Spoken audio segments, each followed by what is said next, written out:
And going back to our story on 100 days of the Modi 3.0 government, we are joined by Professor Harshvardhan Pant, who's the Vice President at the Observer Research Foundation. Thank you, Professor Pant. We're looking, of course, at India's global image. So do you see India playing a key role in bringing peace, let's say, to the Russia-Ukraine conflict? The Prime Minister visited both those places in the first 100 days.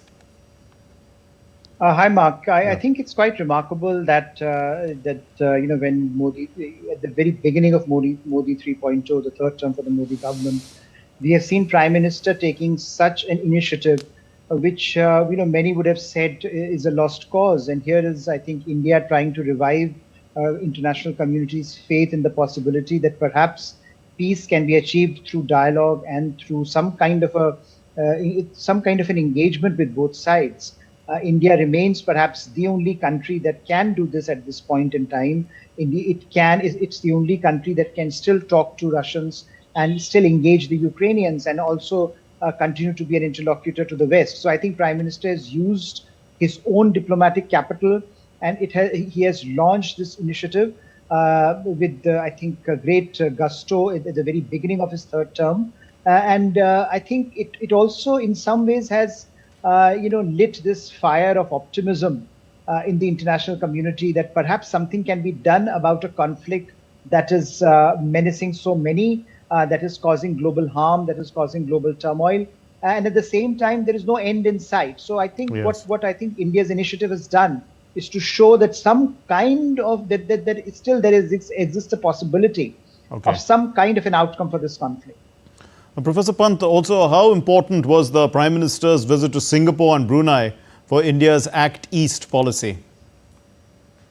I think absolutely critical, and one of the things that perhaps Prime Minister is signaling, or the government is signaling with this initiative, is that not only will we see Southeast Asia continuing to be very important geography for India as it expands its presence and profile in the wider Indo-Pacific, but also the fact that China's rise continues to be a major challenge for India, which India can only manage if it has sustainable, strong, and stable ties with some of its key interlocutors in Southeast Asia. And therefore, we have seen, for example, in Prime Minister himself going to Singapore and Brunei, very historical visits. And also, you had the visits by the Vietnamese and Malaysian top leadership to India.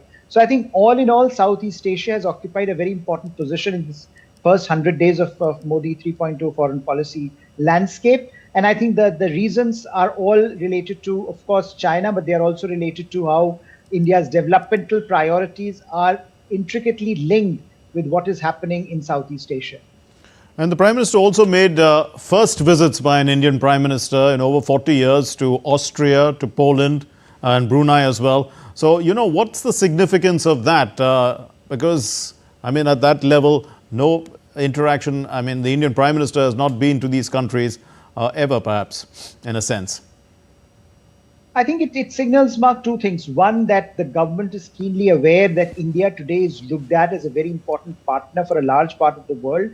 And there is a huge swathe of geography where perhaps Indian diplomacy has struggled to reach at the top levels. So I think by going to countries where, for the first time, Prime Minister, top leadership of India is going in decades, and sometimes the very first visits, I think they signify that India is today rising in its own estimation of what it can bring to the table. It feels quite capable and confident of achieving certain outcomes, and that it wants to expand its presence even in those parts of the world that perhaps at one point may have seemed slightly, beyond the pale.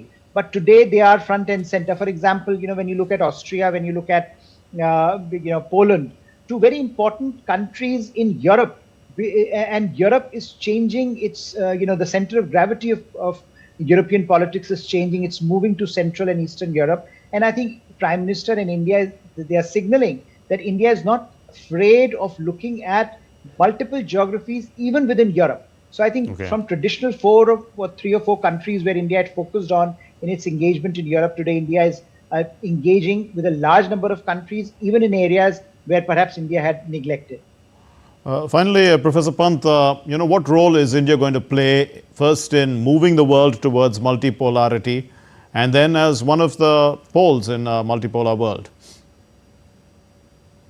I think, when you look at the trajectory of not only the first 100 days of Modi 3.0, but also I think the last decade, one of the things that India is consistently underlining that India wants to retain that strategic autonomy to decide what is best for India. India wants to retain that space to maneuver within the larger global order as it undergoes a transformation. And India wants to emerge as a leading power in its own right, a country that looks at issues on the merits and decides what is best for its own interests, but also what is good for the larger global community. So therefore, for India, multipolarity means greater diversity, the ability of countries to decide issues on their own merits, and also this ability to contribute to the global order in ways that perhaps unipolarity or bipolarity does not allow them to. So I think for India, this is very important to multipolarity is not simply a slogan, but an idea that needs operationalization at the ground level